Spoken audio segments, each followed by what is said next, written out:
कागद कुठे आहे लिहिलेले?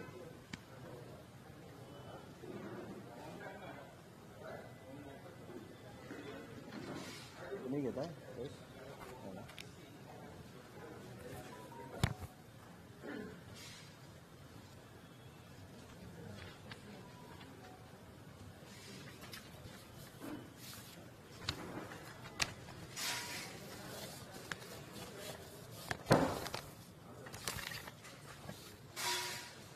काय स्वरूप?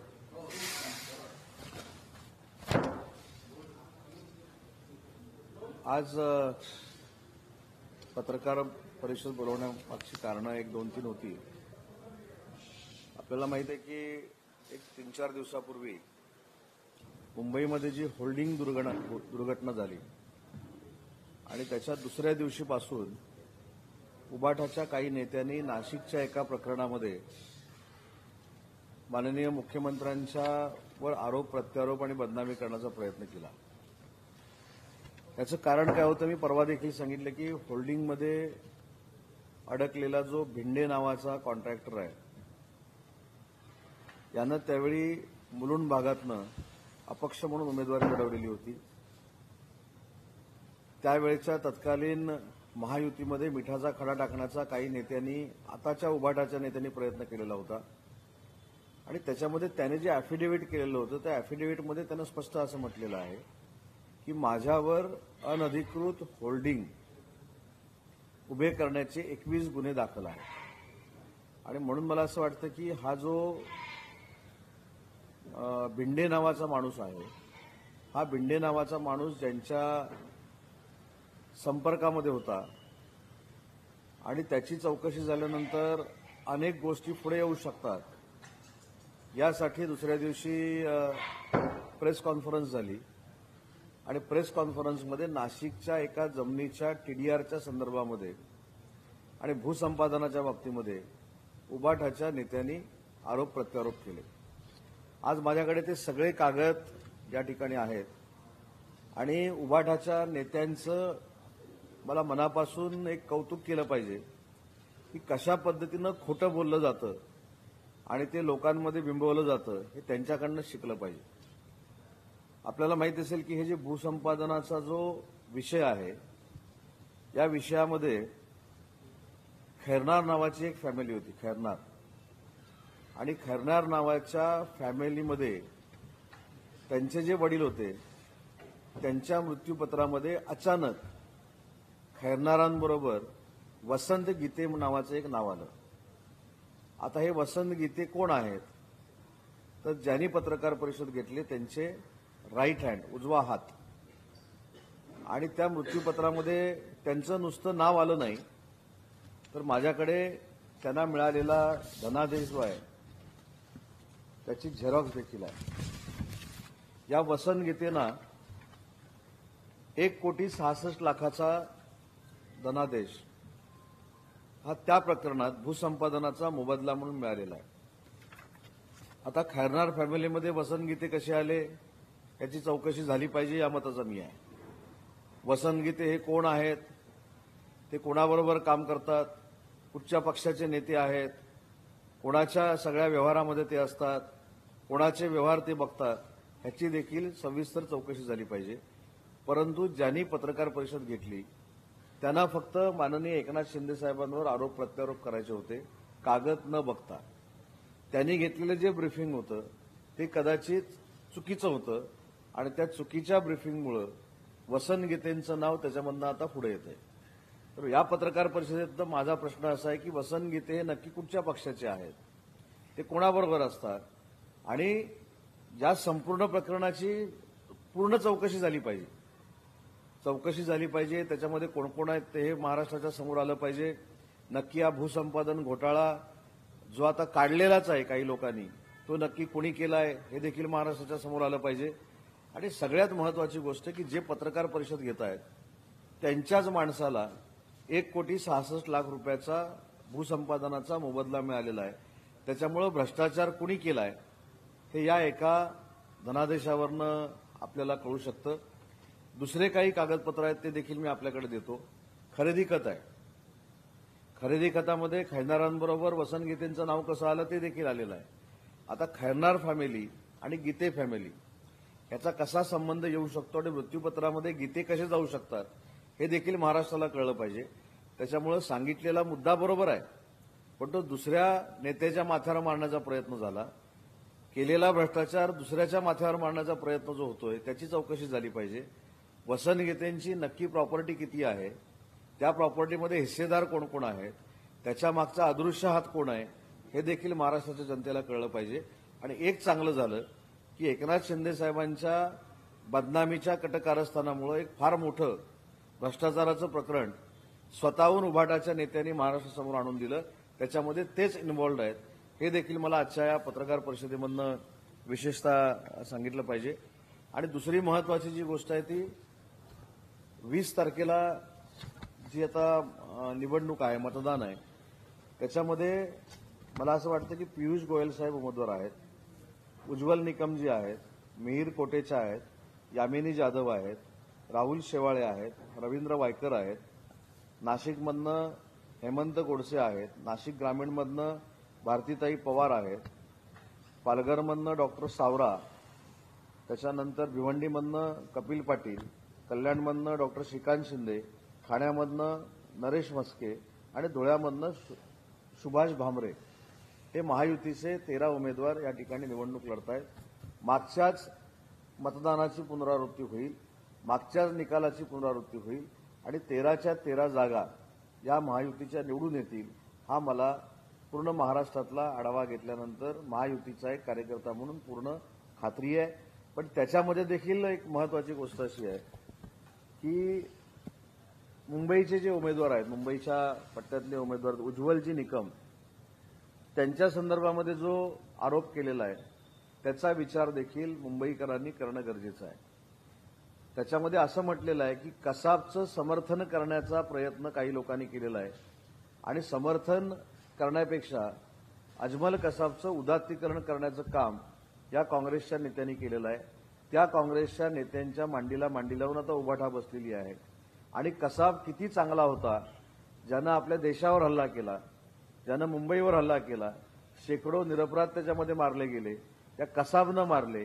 कसाब समुद्राच्या मार्गे अतिरेकी म्हणून आला, पण कसाबचं उदात्तीकरण करून कसाबचं समर्थन करण्याचं काम काँग्रेसचे विरोधी पक्ष नेते, काँग्रेसचे नेते आणि पर्यायानं उभाटाबरोबर असलेले सगळे नेते करतात. हे मुंबईचं आणि महाराष्ट्राचं अतिशय मोठं दुर्दैव आहे आणि याचा निर्णय देखील मुंबईकरांनी, महाराष्ट्रातल्या जनतेनं 20 तारखेच्या मतदानातनं घ्यावा ही देखील मला विनंती करायची आहे. दुसरी एक अजून महत्वाची गोष्ट आहे ती म्हणजे रवींद्र वायकर ज्या ठिकाणी उभे आहेत त्याच्या विरोधामध्ये उभाटाचे जे उमेदवार उभे आहेत त्यांच्याबरोबर चक्क मुंबई बॉम्बस्फोटातला आरोपी हा प्रचाराला फिरतोय आणि दहशत निर्माण करतोय.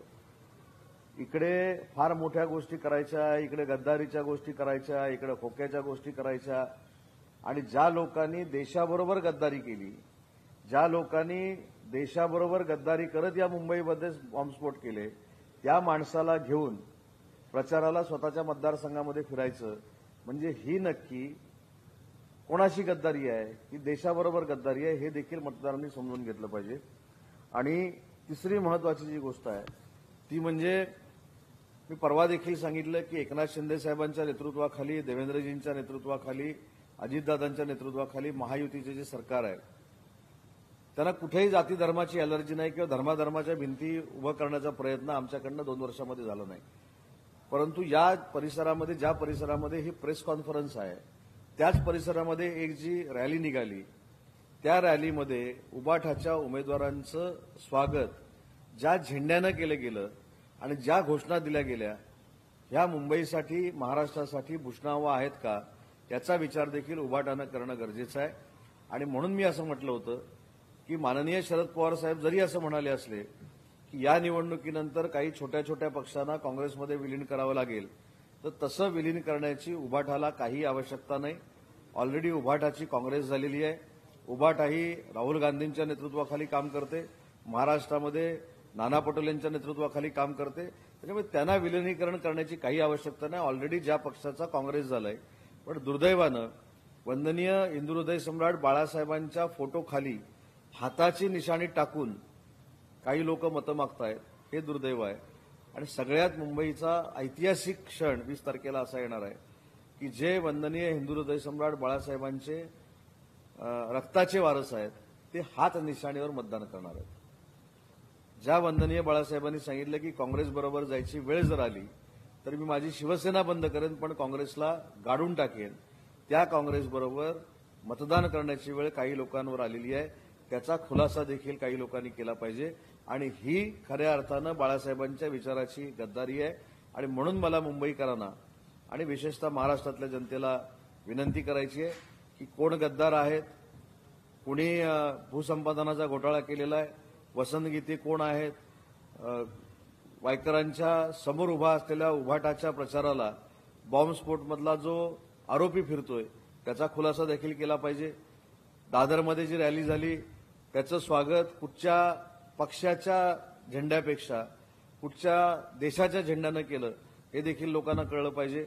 आणि कसाबचं समर्थन करण्याचा प्रयत्न ज्या काँग्रेसनं केलंय त्या काँग्रेसला मतदान करावं का हे उभाटानं सांगितलं पाहिजे.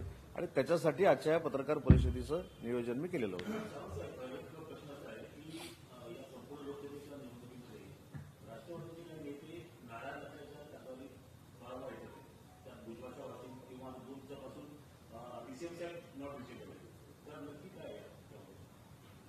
राष्ट्रवादी काँग्रेस पक्षाचे मुंबईतले पदाधिकारी असतील, महाराष्ट्रातले पदाधिकारी असतील, सगळे महायुतीचं अजितदादांच्या नेतृत्वाखाली काम करत आहेत. काल देखील नाशिक ग्रामीणला भारती पवार मॅडम उभ्या आहेत, त्यांच्या प्रचारासाठी स्वतः प्रदेशाध्यक्ष सुनील तटकरे साहेब आलेले होते. प्रफुल्लभाई फिरतायत, भुजबळ साहेब परवा मोदी साहेबांच्या सभेला उपस्थित होते. तब्येत बरी नसल्यामुळे अजितदादा 2 दिवस प्रचारामध्ये नव्हते. मला असं वाटतं की त्याचा ताबडतोब अर्थ राष्ट्रवादी काँग्रेस पक्षाचे अजितदादांबरोबरचे कार्यकर्ते नाराज आहेत असं लावून उपयोगाचं आहे असं मला वाटत नाही.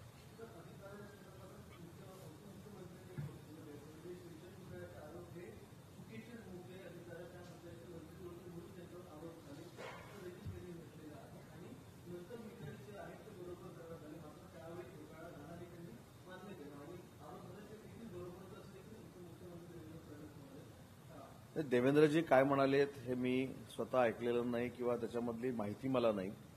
सिंचन घोटाळा काय होता, सिंचन घोटाळ्यामध्ये नक्की काय झालेलं होतं याचा पूर्ण अभ्यास करायला लागेल. त्याच्यानंतर अशा गोष्टींवर बोललेलं योग्य राहील. परंतु माननीय देवेंद्रजी त्याच्यामध्ये काय बोललेत हे मी बघितलेलं नाही, ऐकलेलं नाही. आणि जर त्याच्यामध्ये त्यांनी भाष्य केलं असेल तर मंत्री म्हणून मला त्याच्यावर भाष्य करायचं आहे.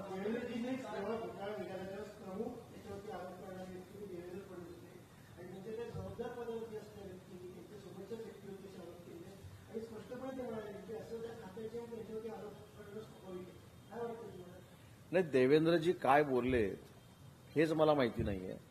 त्याच्यामुळे आणि देवेंद्रजींनी अशा संवेदनशील विषयावर जर स्टेटमेंट दिलेलं असेल आणि ते जर त्याच्यावर बोललेले असतील तर त्याच्यावर मंत्री म्हणून मी बोलणं उचित नाही.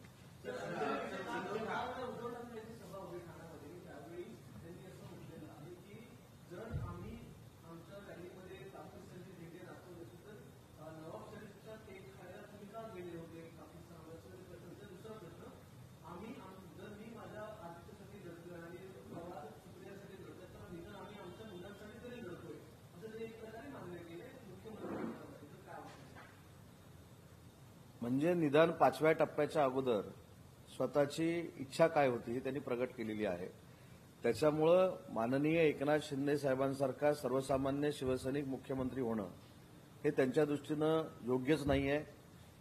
वंदनीय बाळासाहेबांचा जो विचार होता की शिवसैनिकाला मुख्यमंत्री करणं हे त्यांना मान्य नाहीये आणि म्हणून स्वतःचे चिरंजीव आणि स्वतःची कन्या कार्यकर्त्यांच्या शिवसैनिकांच्या जोरावर राज्याचं प्रमुख करणं हीच त्यांची प्रायोरिटी आहे. काल त्यांच्या भाषणातून सिद्ध झालेला आहे. दुसरा एक प्रश्न जो आपण मला विचारला, याच्यामध्ये पाकिस्तानमध्ये पंतप्रधान का गेले, त्यावेळी सरकारमध्ये होते की नव्हते, त्यावेळी जाब विचारता आला नाही का? पण आज एका त्यांच्या उमेदवारावर बॉम्बस्फोटातला आरोपी फिरतोय, हे योग्य आहे की अयोग्य आहे हे त्यांनी मुंबईच्या जनतेला सांगितलं पाहिजे. आणि म्हणून मी सांगितलं हा कदाचित त्यांचा दोष नसावा, काँग्रेसनं त्यांना असं आपलंसं करून टाकलेलं आहे की काँग्रेस जे म्हणेल तीच आमची उभाठा, अशा पद्धतीची त्यांची भावना आहे. त्याच्यामुळे त्यांचा ह्याच्यामध्ये दोष नाही. नवाब शरीफकडे मोदी साहेब का गेले हे त्यावेळी पण विचारलं पाहिजे होतं. 10 वर्षामध्ये भाजपानं काय केलं हे त्यांचं एक वाक्य आहे. मग भाजपानं 10 वर्ष काय केलं, त्यावेळी भाजपाबरोबर तुम्ही सत्तेमध्ये होता, तुमच्या लोकांनी मंत्रिपदं भोगवलेली होती, तुम्ही देखील त्याचा फायदा घेत होता. तुम्ही देखील त्यावेळी नरेंद्र मोदी हे जगातलं असं नेतृत्व आहे की ज्याला चॅलेंजेस असू शकत नाही असं तुम्ही भाषण केलेलं होतं. त्यावेळी नरेंद्र मोदी साहेब तुम्हाला चालत होते. पण मगाचा जो मुद्दा आपण सांगितलात की चिरंजीवांना मुख्यमंत्री पद हे कदाचित काँग्रेसबरोबर गेल्यानंतर मिळू शकतं, म्हणून भाजपला बाजूला करून भाजपच्या नेत्यांवर टीका करणं, एकनाथ शिंदे साहेबांवर टीका करणं हा एक कलमी कार्यक्रम सुरू आहे.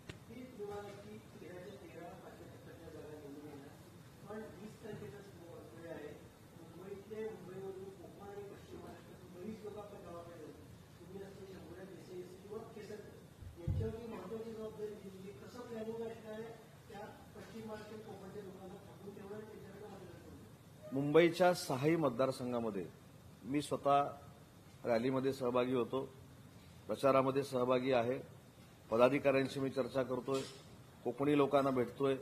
उद्या प्रचाराची सांगता तर आमची कोकणी लोकांच्या मेळाव्यानंच होते.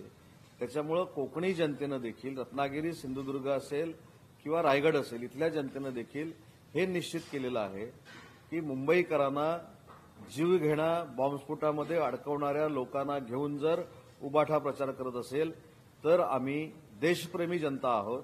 आम्ही मुंबईकर हे जगाला दिशा देतो, देशाला दिशा देणारी लोक आहोत. त्याच्यामुळं 20 तारखेच्या मतदानामध्ये देशद्रोह्यांना बाजूला ठेवून महायुतीच्या उमेदवारांना आम्ही मतदान करणार आहोत, असाच आवाज 6च्या 6 मतदारसंघामधून येतो.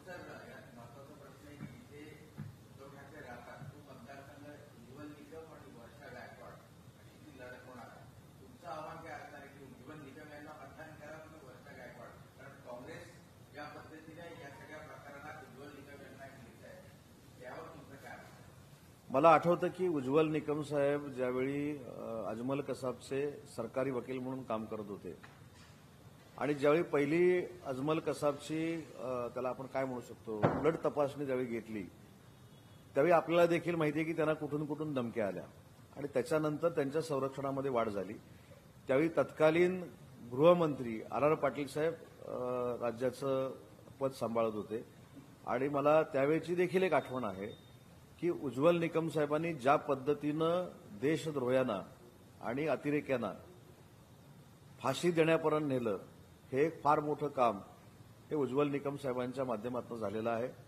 लोकशाहीमध्ये कोणालाही कुठच्याही पक्षामध्ये जाण्याचा अधिकार आहे, निवडणूक लढवण्याचा अधिकार आहे.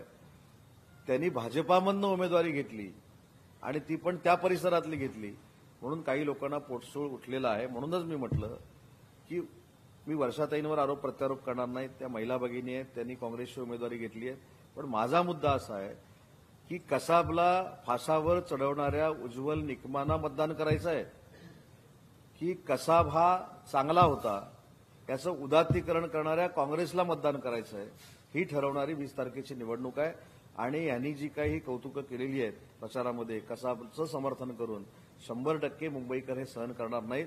मुंबईकर सर्व जाती धर्माचे हे नक्की देशप्रेमानं भारावून 20 तारखेला मतदान करतील आणि 6चे 6 उमेदवार आमचे विजयी होतील.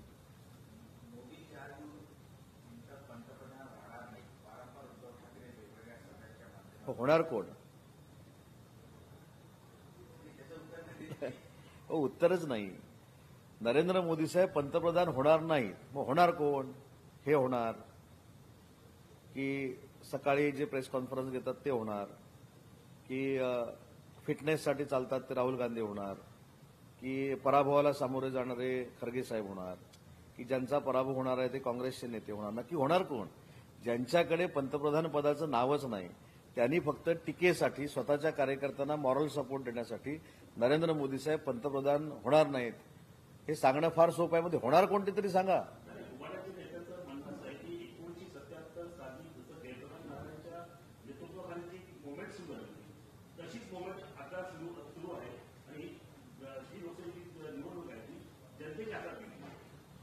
मी सांगू का, मी परवा तुमच्याच कोणाच्या तरी चॅनलवरनं एक बघितलं. परवाची आपापसातली मुलाखत झाली, आपापसातली झाली ना मुलाखत. तर त्या मुलाखतीमध्ये देश याची नोंद घेणार आहे असं कोणीतरी म्हटलं आणि एका चांगल्या ज्येष्ठ पत्रकाराने त्याच्यावर कमेंट केलं. देश बघणार आहे म्हणजे तुमची ताकद किती? तुम्ही काय 100 जागा निवडून आणणार आहे, तुमच्या 50 जागा निवडून येणार आहे किंवा काँग्रेससारख्या 35 तरी जागा निवडून येणार आहे? नक्की म्हणजे काय? हा महाराष्ट्र माझा आहे, म्हणजे मी महाराष्ट्रात ठरवेन ते होईल असं कसं? छत्रपती शिवाजी महाराजांमध्ये ही ताकद होती. त्याच्यानंतर पॉलिटिकल काम करत असताना मुंबई बंद करण्याचं काम हे फक्त वंदनीय बाळासाहेबांकडूनच झालं. त्यांचे नातेवाईक किंवा त्यांचे रक्ताचे वारसदार म्हणून महाराष्ट्र मी सांगेन तेच करतो असं जर झालं असतं तर उठाव कशासाठी झाला असता? मला असं वाटतं की ज्यांच्याकडे पंतप्रधान पदाचं नावच नाही त्यांनी नरेंद्र मोदी साहेब पंतप्रधान होणार नाहीत हे काय सांगणार? हे बालिशपण आहे मला असं वाटतं.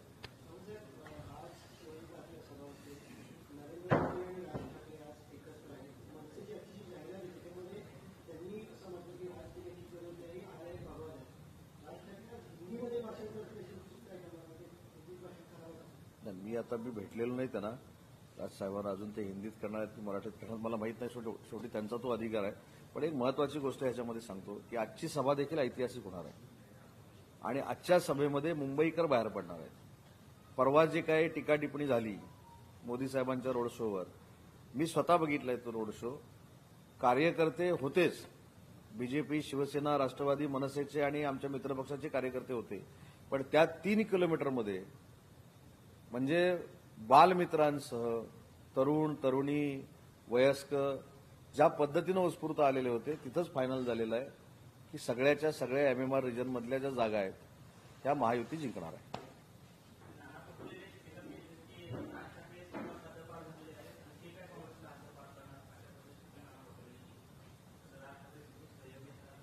तर मागच्या खासदारकीला नानासाहेब उभे राहिले होते का? जिंकले होते. मग ज्यांनी स्वतःची निवडणूक लढून पराभव बघितलेला आहे त्यांच्यावर काय टीका करायची? त्यांना सोडून द्या, त्यांना टीका करू दे. 4 तारखेच्या रिझल्ट नंतर सगळ्यांची तोंड बंद होणार आहेत आणि टीका करणारे काही लोक मोदी साहेबांचं नेतृत्व देखील स्वीकारणार आहेत.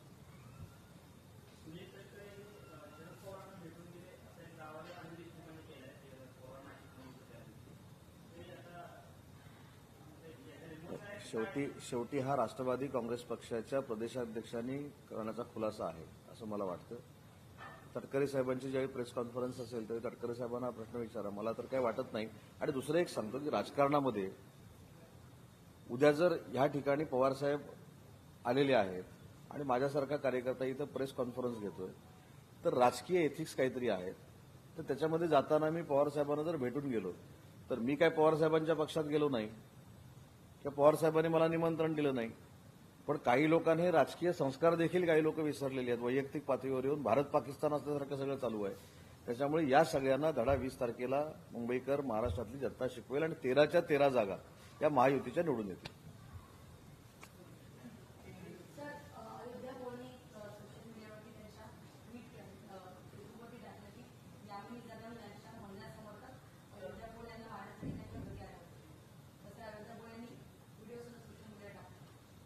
मी बघितलं नाही. जर असेल तर पोलीस म्हणजे तक्रार त्यांनी करावी, पोलीस त्याची चौकशी करतील. आणि याच्यामध्ये कसं आहे, याच्यामध्ये मी सांगतो की एखाद्या महिलेवर अशा पद्धतीचं जर काही प्रकार झाले असतील तर ते दुर्दैवी आहेत. त्याची पोलीस नक्की चौकशी करतील, त्याच्यावर कारवाई करतील. परंतु काही लोक ह्या 2-4 दिवसामध्ये असं देखील करतायत की स्वतःचीच लोक पाठवायची, स्वतःच्या लोकांनी शिवीगाळ करायची. आणि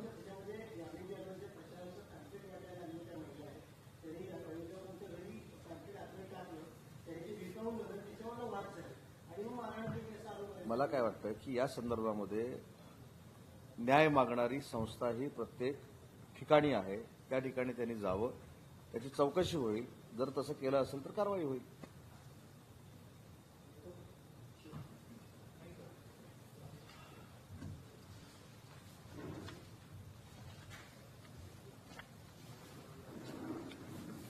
सभा किती वाजता सुरू आहे? साडेसात. अरे साहेब बरोबर येतो ना.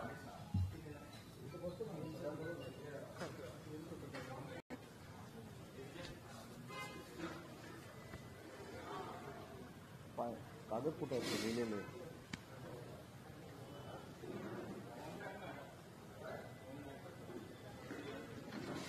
तुम्ही घेताय प्रेस? हो ना.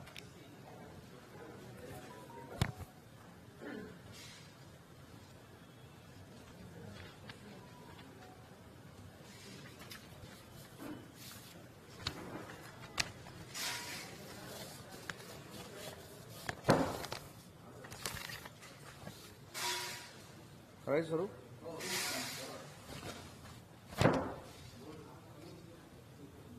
आज पत्रकार परिषद बोलवण्यामागची कारणं 1-2-3 होती. आपल्याला माहिती आहे की 3-4 दिवसापूर्वी मुंबईमध्ये जी होल्डिंग दुर्घटना झाली आणि त्याच्या दुसऱ्या दिवशीपासून उबाठाच्या काही नेत्यांनी नाशिकच्या एका प्रकरणामध्ये माननीय मुख्यमंत्र्यांच्यावर आरोप प्रत्यारोप आणि बदनामी करण्याचा प्रयत्न केला. याचं कारण काय होतं मी परवा देखील सांगितलं की होल्डिंगमध्ये अडकलेला जो भिंडे नावाचा कॉन्ट्रॅक्टर आहे यानं त्यावेळी मुलुंड भागातनं अपक्ष म्हणून उमेदवारी लढवलेली होती. त्यावेळेच्या तत्कालीन महायुतीमध्ये मिठाचा खडा टाकण्याचा काही नेत्यांनी आताच्या उबाटाच्या नेत्यांनी प्रयत्न केलेला होता आणि त्याच्यामध्ये त्याने जे अॅफिडेव्हिट केलेलं होतं त्या अॅफिडेव्हिटमध्ये त्यानं स्पष्ट असं म्हटलेलं आहे की माझ्यावर अनधिकृत होल्डिंग उभे करण्याचे 21 गुन्हे दाखल आहेत आणि म्हणून मला असं वाटतं की हा जो भिंडे नावाचा माणूस आहे हा भिंडे नावाचा माणूस ज्यांच्या संपर्कामध्ये होता आणि त्याची चौकशी झाल्यानंतर अनेक गोष्टी पुढे येऊ शकतात यासाठी दुसऱ्या दिवशी प्रेस कॉन्फरन्स झाली आणि प्रेस कॉन्फरन्समध्ये नाशिकच्या एका जमिनीच्या टीडीआरच्या संदर्भामध्ये आणि भूसंपादनाच्या बाबतीमध्ये उबाठाच्या नेत्यांनी आरोप प्रत्यारोप केले.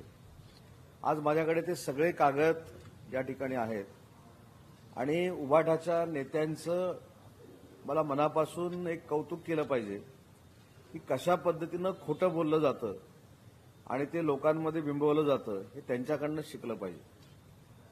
आपल्याला माहित असेल की हे जे भूसंपादनाचा जो विषय आहे या विषयामध्ये खैरनार नावाची एक फॅमिली होती खैरनार आणि खैरनार नावाच्या फॅमिलीमध्ये त्यांचे जे वडील होते त्यांच्या मृत्यूपत्रामध्ये अचानक खैरनारांबरोबर वसंत गीते नावाचं एक नाव आलं. आता हे वसंत गीते कोण आहेत तर ज्यांनी पत्रकार परिषद घेतली त्यांचे राईट हँड उजवा हात आणि त्या मृत्यूपत्रामध्ये त्यांचं नुसतं नाव आलं नाही तर माझ्याकडे त्यांना मिळालेला धनादेश जो आहे त्याची झेरॉक्स देखील आहे. या वसंत गीतेंना 1,66,00,000 धनादेश हा त्या प्रकरणात भूसंपादनाचा मोबदला म्हणून मिळालेला आहे. आता खैरनार फॅमिलीमध्ये वसंत गीते कसे आले याची चौकशी झाली पाहिजे या मताचा मी आहे.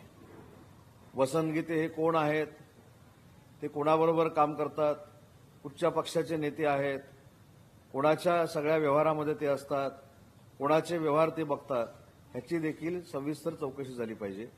परंतु ज्यांनी पत्रकार परिषद घेतली त्यांना फक्त माननीय एकनाथ शिंदे साहेबांवर आरोप प्रत्यारोप करायचे होते कागद न बघता. त्यांनी घेतलेलं जे ब्रीफिंग होतं ते कदाचित चुकीचं होतं आणि त्या चुकीच्या ब्रीफिंगमुळे वसंत गीतेंचं नाव त्याच्यामधनं आता पुढे येतंय. तर या पत्रकार परिषदेत माझा प्रश्न असा आहे की वसंत गीते हे नक्की कुठच्या पक्षाचे आहेत, ते कोणाबरोबर असतात आणि या संपूर्ण प्रकरणाची पूर्ण चौकशी झाली पाहिजे. त्याच्यामध्ये कोण कोण आहेत ते हे महाराष्ट्राच्या समोर आलं पाहिजे. नक्की हा भूसंपादन घोटाळा जो आता काढलेलाच आहे काही लोकांनी तो नक्की कोणी केलाय हे देखील महाराष्ट्राच्या समोर आलं पाहिजे. आणि सगळ्यात महत्वाची गोष्ट की जे पत्रकार परिषद घेत आहेत त्यांच्याच माणसाला 1,66,00,000 रुपयाचा भूसंपादनाचा मोबदला मिळालेला आहे. त्याच्यामुळे भ्रष्टाचार कुणी केलाय हे या एका धनादेशावरनं आपल्याला कळू शकतं. दुसरे काही कागदपत्र आहेत ते देखील मी आपल्याकडे देतो. खरेदी खत आहे. खरेदी खतामध्ये खैरनारांबरोबर